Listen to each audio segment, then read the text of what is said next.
ये flat pad की printing machine वो जो आप देख रहे हैं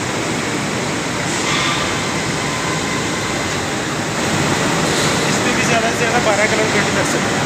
12 कलर।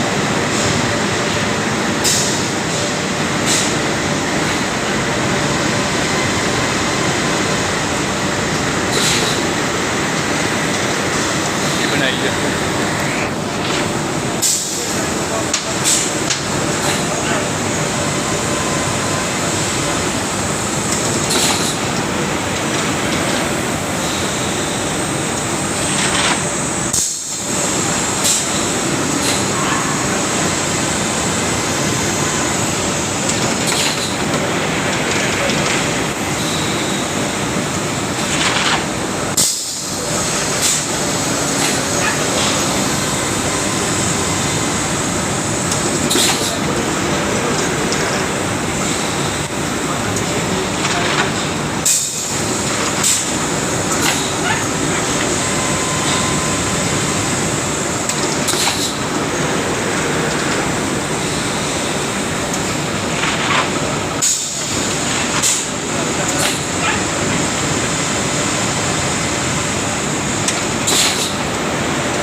ये सिर्फ रेड के मुकदमे इसमें सिर्फ रेड कलर ही निकलना।